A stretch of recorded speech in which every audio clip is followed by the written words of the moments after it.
Je remercie infiniment Jonathan Pollock et les organisateurs de ce colloque pour m'avoir invité.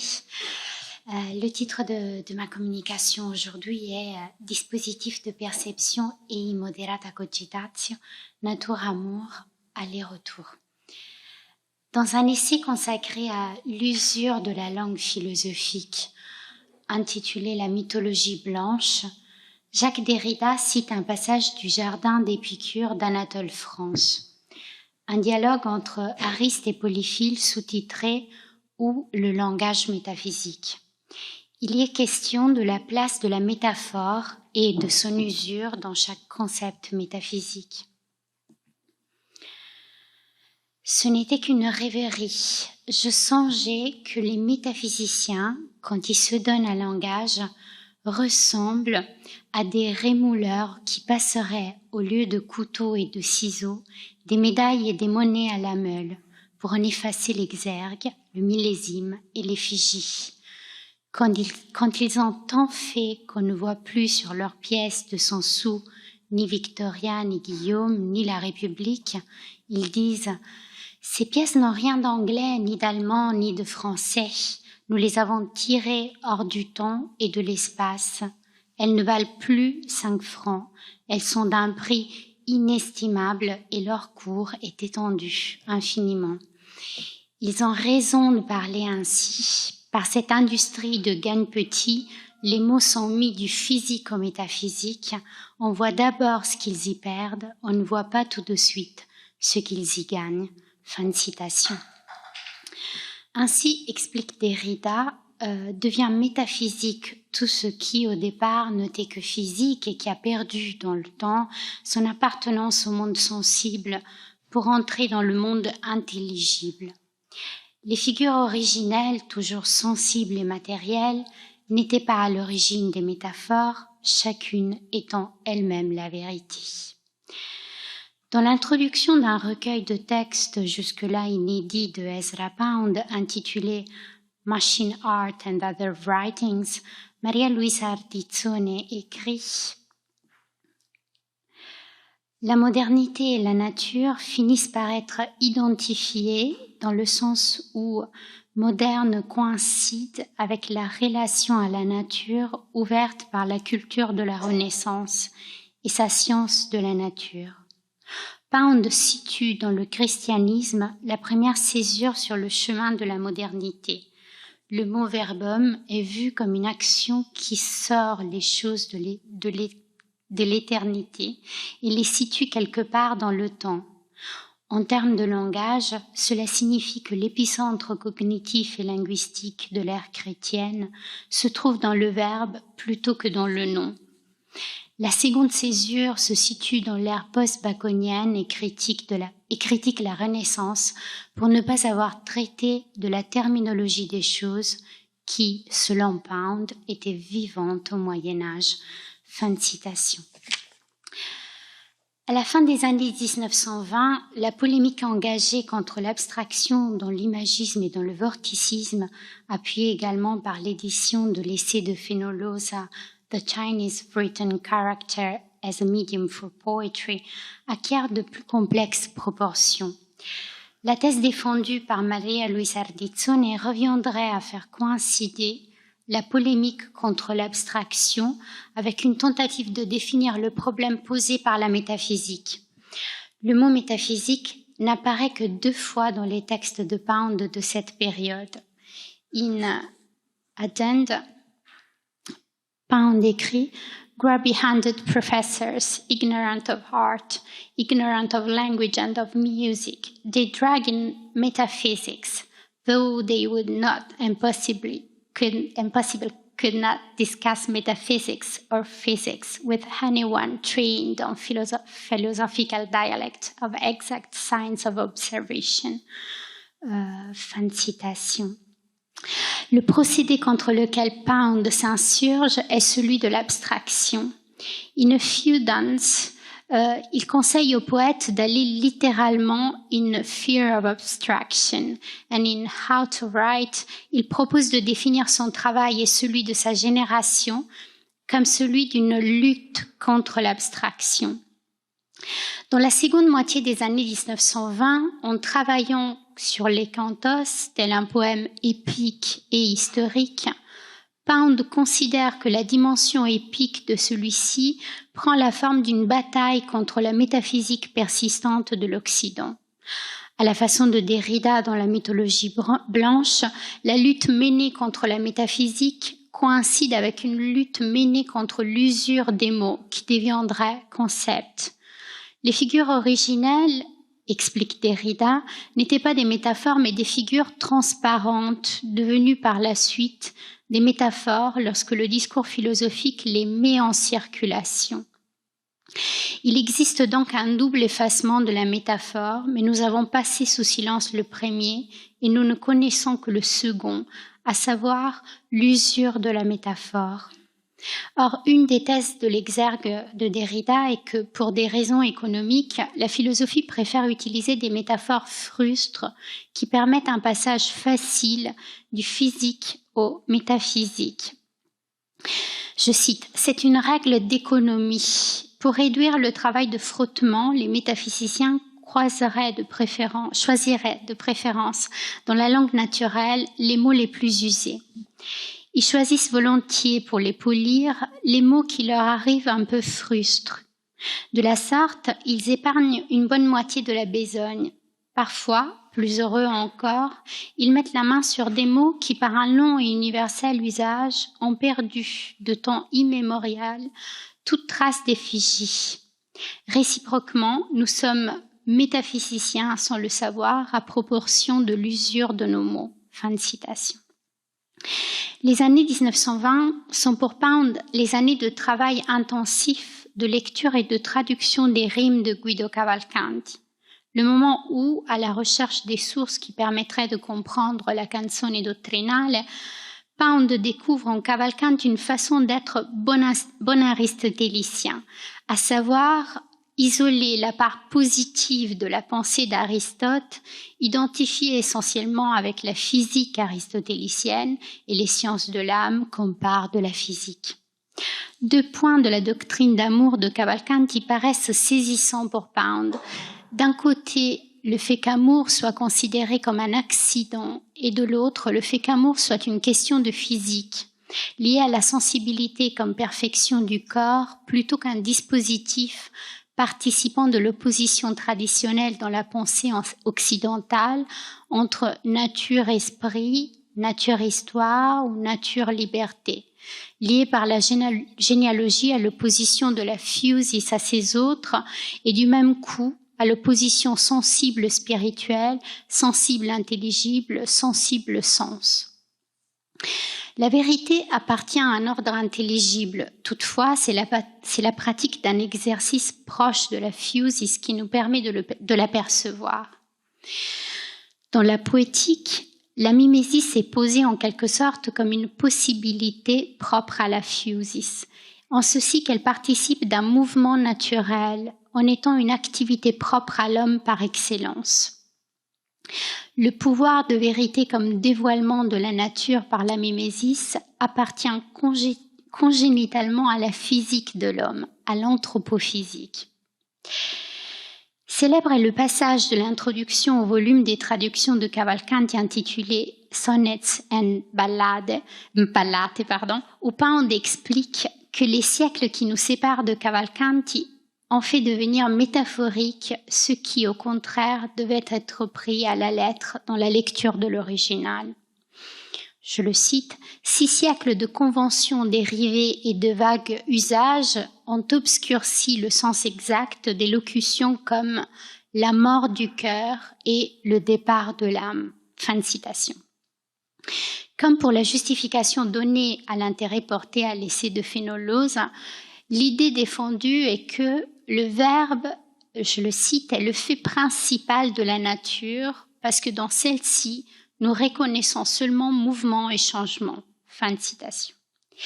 Et c'est l'idée d'une poésie qui devrait renouer avec le pluralisme des relations naturelles, ce que Pound appelle également le complexe de la nature, comme contre l'immobilité de l'intellect, le monisme du métaphysique.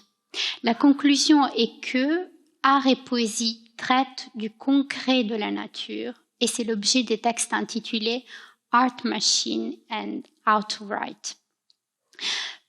Pound identifie dans la culture de la Renaissance le moment où la culture européenne organisait une profonde critique de la métaphysique.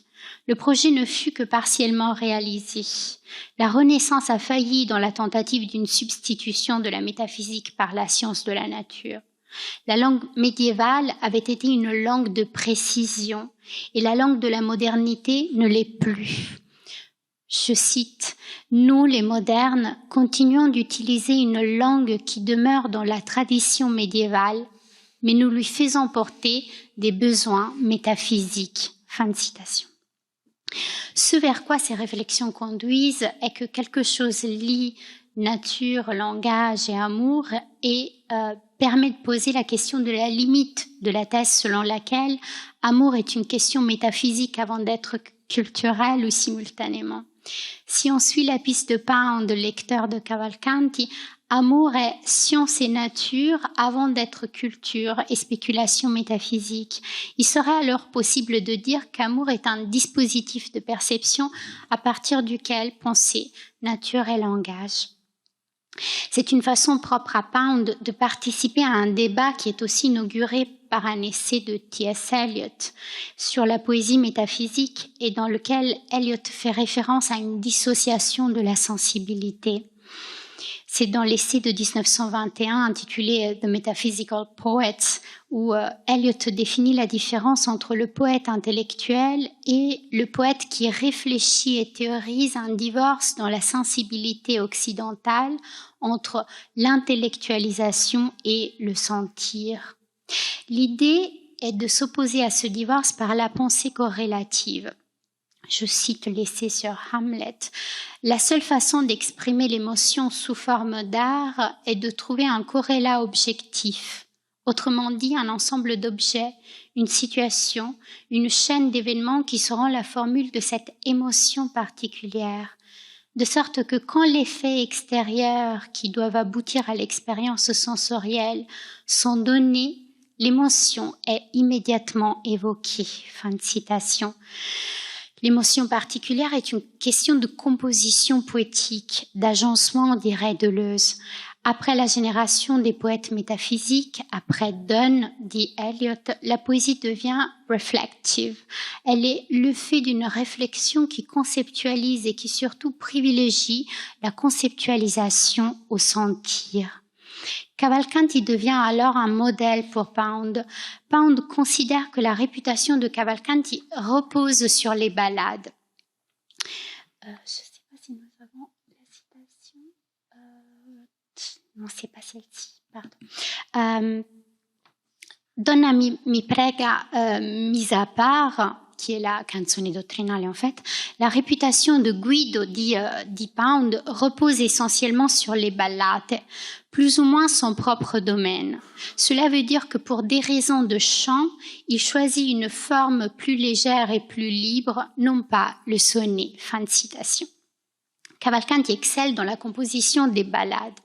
Toujours appelées par le nom italien de peur de confondre leur forme avec celle des ballades anglaises. Les ballate naissent du chant populaire et on cultive la mélodie à la différence des sonnets et aussi des canzoni. Dans la ballade, je cite Pound, la première partie ne résonne pas immédiatement. La tradition est que la ballade est faite à partir d'une chanson de danse populaire, un bout de chanson populaire attrapé pour la beauté de sa mélodie ou pour un peu de félicité, et puis façonné dans une forme d'art plus émotionnelle et plus sensible que celle de la canzone italienne. Fin de citation. Pound inscrit le choix de la création de la ballade dans un double paradigme, celui de la mélodie ou de la joie. Composer une ballade signifie amener, to bring over, mélodie ou plaisir, ou les deux à la fois, dans une forme d'art qui, à la différence des autres, est émotionnelle et sensible. La ballade italienne relève de deux des trois catégories de poésie définies dans How to Read, Melopoeia et Logopoeia. Dans la mélopoeia, les mots sont chargés, en plus de leur simple signifié, d'une certaine propriété musicale qui dirige la portée ou la tendance du sens, alors que la logopoeia est la danse de l'intellect parmi les mots.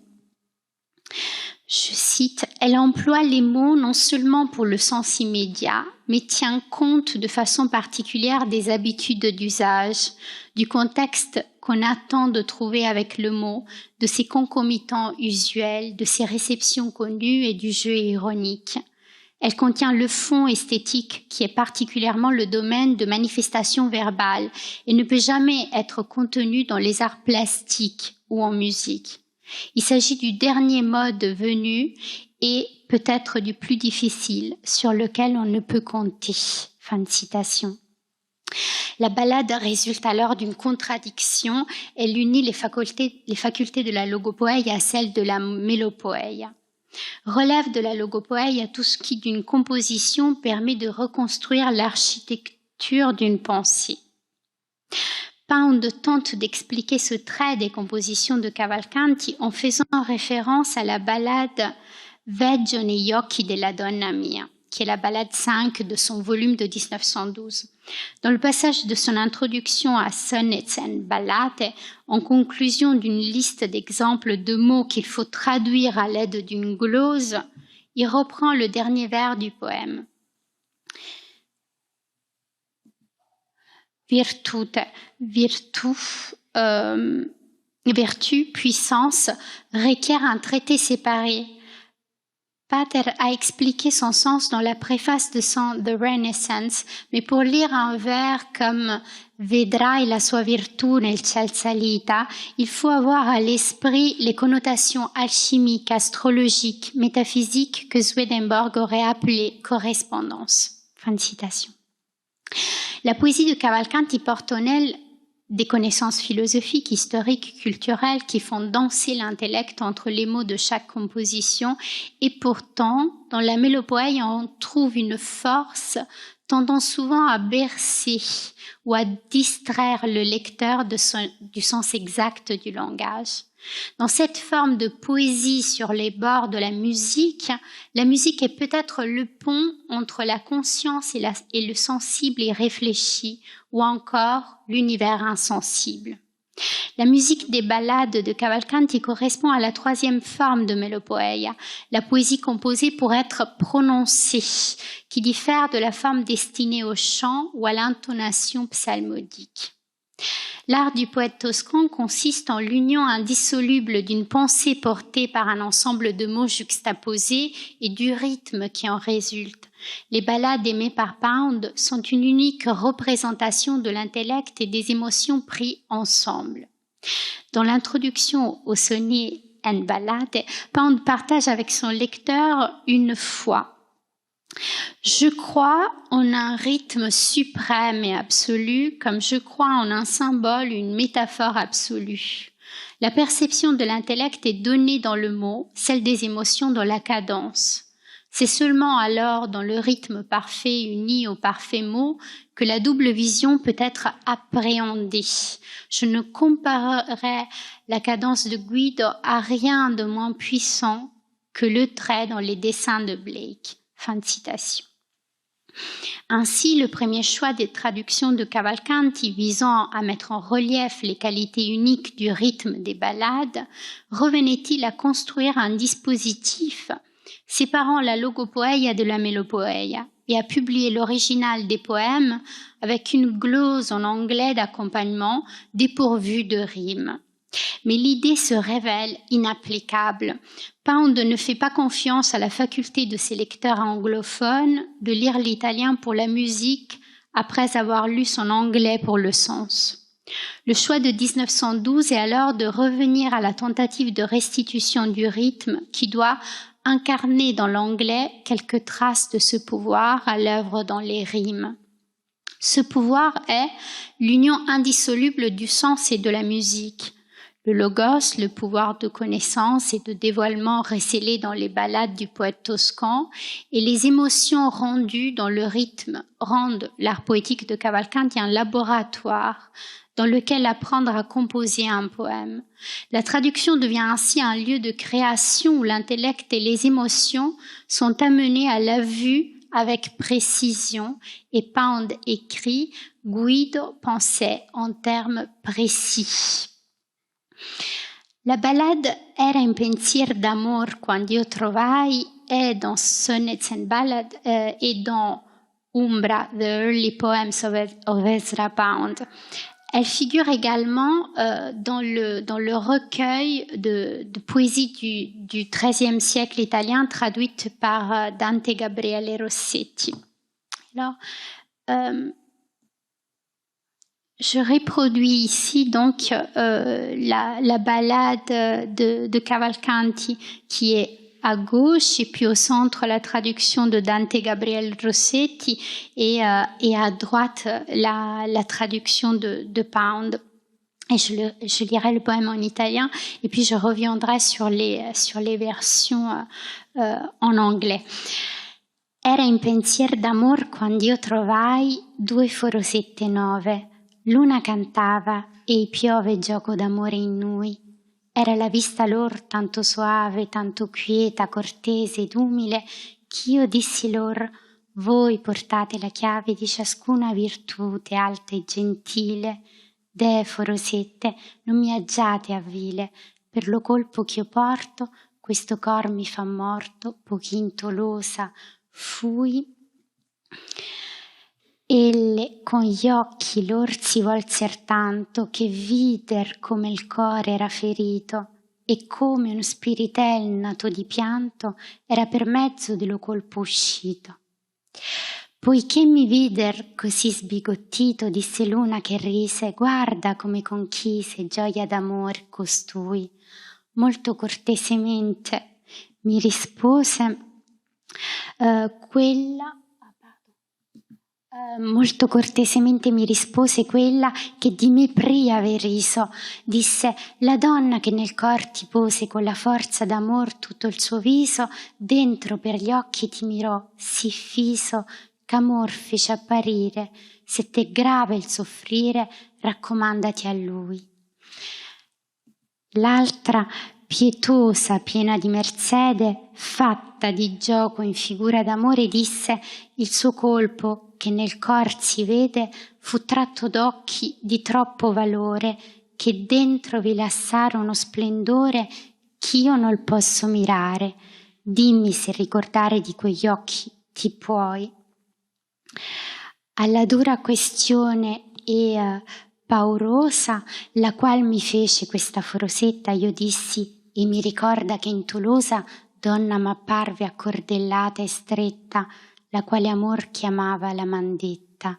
Giunse sì presta e forte, che infin dentro alla morte mi colpir gli occhi suoi.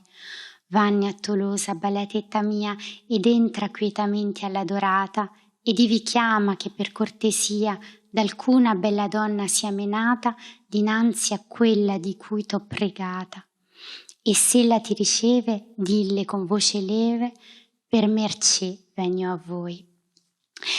Et la ballade raconte donc d'une rencontre entre Cavalcanti et une dame appelée Mandetta dans une église de Toulouse. Et le regard de la dame rencontrée rappelle à Cavalcanti celui de la dame aimée à Florence. Et le souvenir du sentiment amoureux.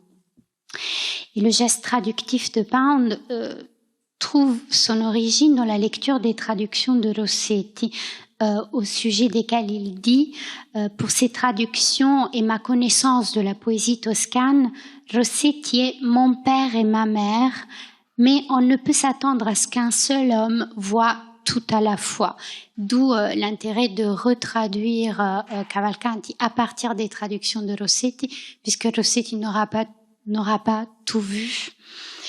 Et Finalement, donc le recueil des sonnets et ballades accompagne non seulement l'original toscan, mais surtout les traductions qui composent le volume des traductions, de la poésie italienne du XIIIe siècle de Rossetti. La première évidence qui suit la lecture comparée de l'original et des traductions est que le texte de Pound poursuit le sens en s'ajustant à la lettre de l'original, là où la traduction de Rossetti s'en éloigne. Sans doute est-elle libérée de toute contrainte de littéralité pour pouvoir tenir l'engagement que le poète annonce dans le titre, puisque Rossetti dit vouloir traduire les poètes italiens dans le maître d'origine. Ainsi, à la liberté sur le plan du contenu de Rossetti répond la contrainte de Pound qui vise une reconstruction de la logopoeia dans la ballade. Le texte porte avec soi la raison et le sens de son temps et Pound tente une restitution de celui-ci. Les traductions de Rossetti et de Pound font se suivre les paroles de deux pastourelles en mettant la stanza qui précède l'envoi après le vers 20. C'est-à-dire que Rossetti se trompe dans la consecutio des stanze et Pound répète la même erreur. Mais ce que je voudrais vous montrer, c'est la traduction de la même ballade par Christian Beck, pas dans sa totalité, mais au moins deux stanzes. Pour qu'on puisse voir en fait en français ce que ça donne le passage sur lequel je vais me concentrer. L'autre, donc c'est l'une des deux pastourelles que le poète rencontre, l'autre miséricordieuse et toute merci, de joie devenue image d'amour, me dit: la blessure que l'on voit en ton cœur fut faite par des yeux d'une très grande force qui y laissèrent une splendeur que je ne puis regarder. Dis-moi si de ces yeux tu peux te souvenir. Fort courtoisement me répondit celle qui d'abord avait ri de moi. Elle me dit: la dame qui en ton cœur planta avec la force d'amour tout son regard, à travers tes yeux tant te fixa qu'elle fit naître amour. Si lourde est ta souffrance, il faut qu'à lui tu te recommandes. Les deux stanzes se suivent donc dans un ordre inversé si comparé à celui-ci dans l'original tel qu'il est reproduit par Pound et qui avait été suivi par Rossetti. Donc, on est là. L'amour auquel Rossetti prête une ruse, by love's great guile, du vers 23, n'est pas l'amour dont parle la bergère. Ici, la forza d'amore est une puissance honnête et authentique qui aide la dame de Toulouse à peindre à jamais son visage dans le cœur du poète. Si countenance est un choix parfaitement adapté au contexte sémantique et restitue justement le sens porté par les mots de la pastourelle, le verbe glorify, indiquant l'action de la mandetta, est trop vague. Ici, en effet, comme le dit Pound, l'original devrait être accompagné avec plus d'attention. La langue de Rossetti est habitée par la tradition du sonnet anglais, mais selon Pound, la langue des sonnets d'amour a été transformée en idiotie convenue par tous les compositeurs de sonnets qui ont vécu entre l'époque de Cavalcanti et la nôtre. Pound est donc plus attentif au choix des mots et écrit: that lady who upon thine heart cut her full image clear by love's device. Le verbe cut, dans le sens de graver, convient ici à la logopoeia de la composition. Mais la justesse de cette traduction tient tout en le mot de device. Ce n'est pas le mot puissance de l'original. Toutefois, c'est un exemple parfait pour illustrer l'activité traduisante de Pound.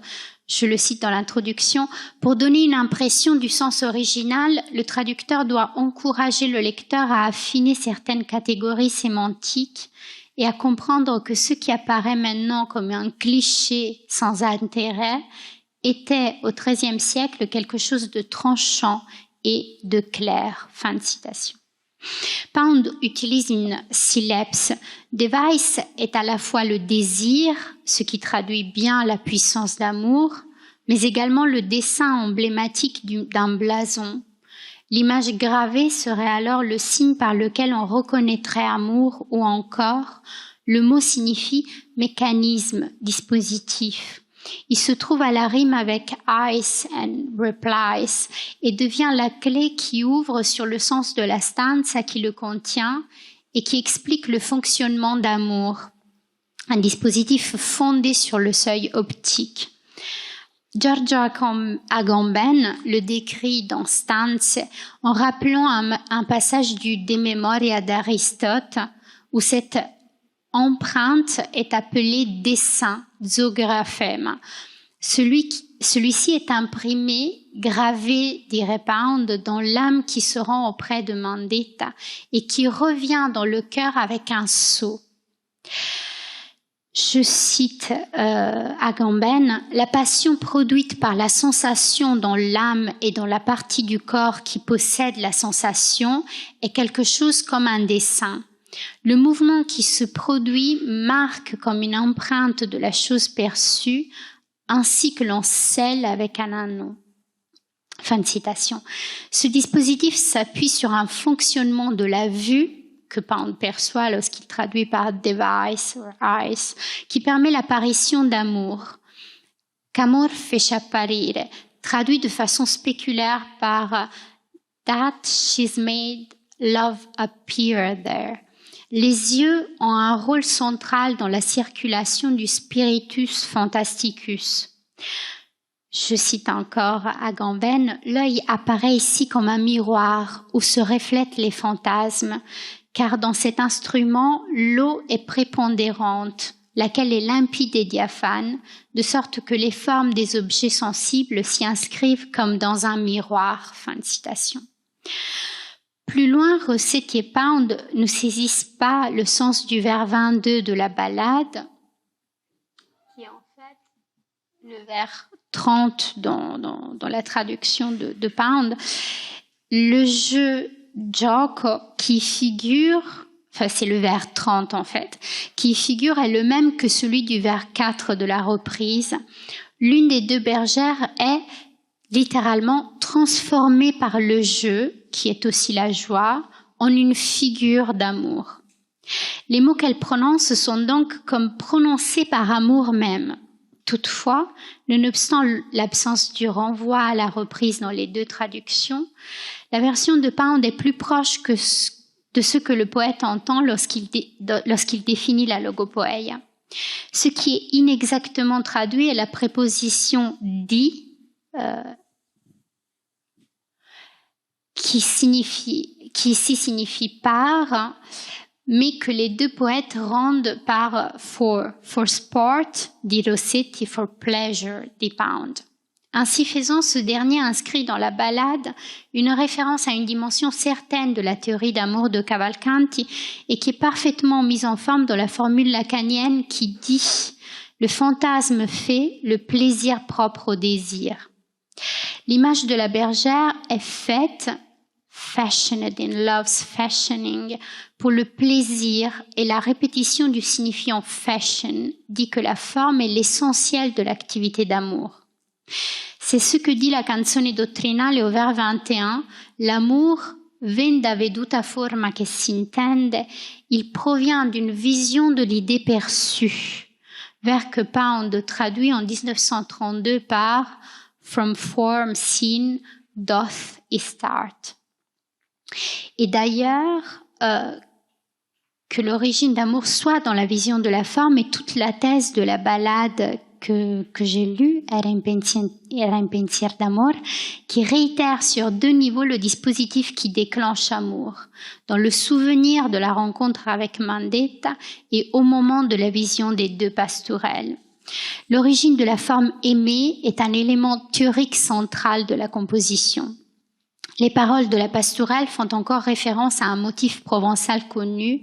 Les yeux de la dame de Toulouse lancent le regard qui pénètre. Les yeux doivent leur importance exceptionnelle à une qualité du monde naturel qui joue un rôle essentiel à chaque endroit dans la théorie de l'amour et du Trobar. La lumière, lums. Les yeux de Mandetta blessent le cœur du poète avec une lumière aveuglante qui y demeure. Et à celle-ci, les yeux de la pastourelle ne peuvent résister. Ici, la traduction de Rossetti est littérale. Thou mightst not look thereon, alors que celle de Pound insiste et clarifie le sens de l'original par l'ajout du verbe endure, qui souligne l'impossibilité de regarder la clarté de la lumière déposée dans le cœur de Cavalcanti. La bergère pose au poète la question de savoir s'il se souvient des yeux de la dame qui a mis dans son cœur grand tourment. Si Rossetti traduit le verbe italien ricordare,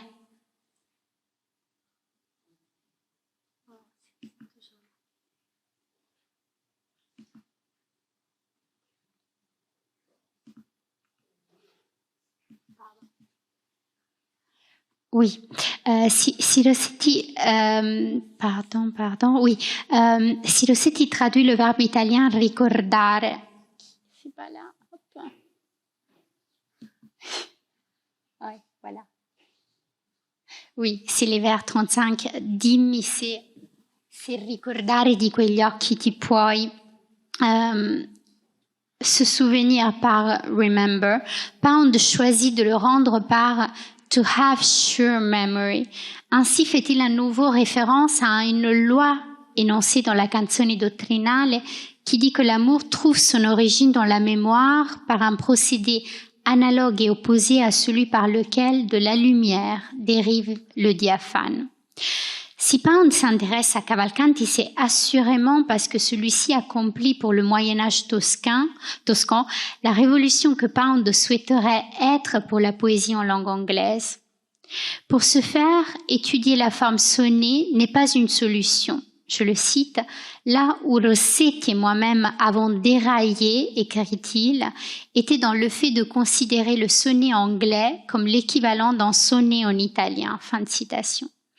La réflexion théorique menée sur la ballade par Cavalcanti est liée à la création et à l'évolution de la forme canzone, exactement comme la forme de la pastorale occitane ne saurait être pensée sans référence à la forme de la canso.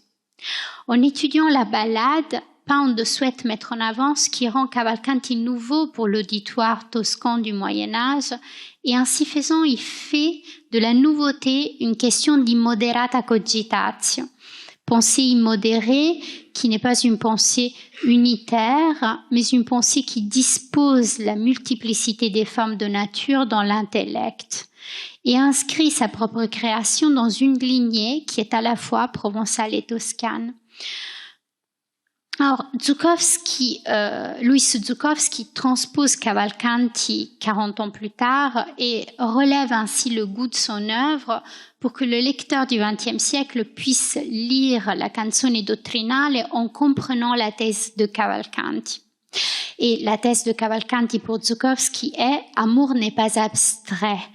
Et après avoir longuement travaillé sur la tradition toscane, au lieu de traduire les mots du poète du XIIIe, il fait ressortir l'antithèse de l'abstraction d'amour dans la composition qui en est le siège par excellence, à savoir donc la composition de Cavalcanti.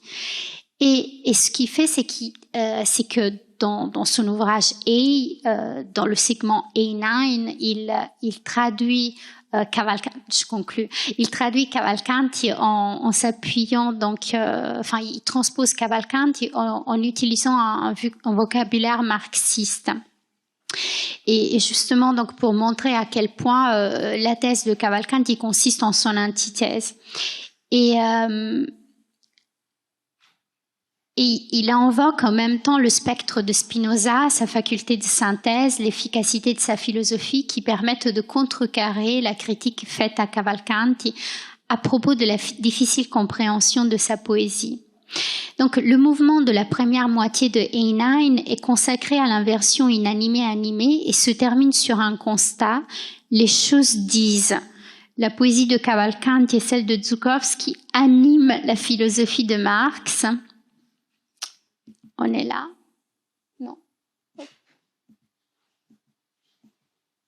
We are things, say, like a quantum of action, the fine product of energy and time. Now, in these words, which rhyme, now how song's exaction forces abstraction to turn from equated values to labor we have approximated. L'enjeu est d'expliquer la portée du projet objectiviste et l'idée est que Cavalcanti est un objectiviste ante litteram. Le chant produit une extorsion et force l'abstraction à transformer les valeurs équivalentes en travail. L'amour qui empêche l'exercice correct de la pensée doit renverser son chemin. Au lieu de servir l'immoderata cogitatio qui est infini, il doit rentrer dans le tout petit mot du poème et se produire en tant que travail, celui de la poésie.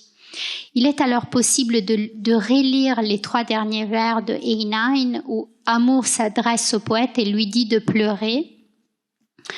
Weep, love's hair, rhyme now, our song's exaction is your distraction, related is equated, how else is love's distance approximated.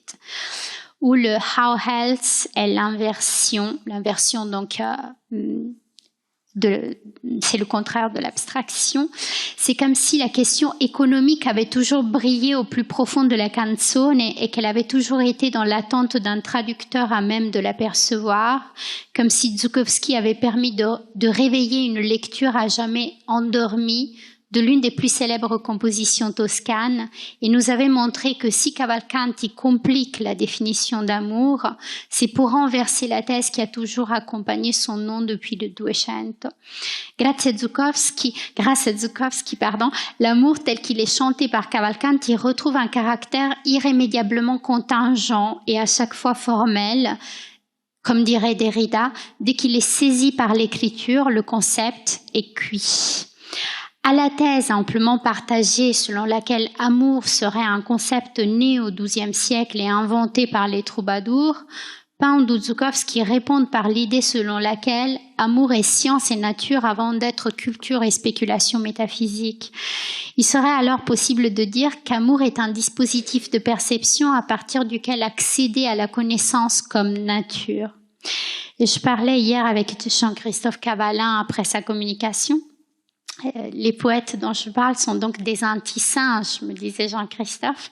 Ils essayent de revenir du stade symbolique, de restituer de l'iconique et de l'indiciel au symbolique, et bien entendu, cela est impossible.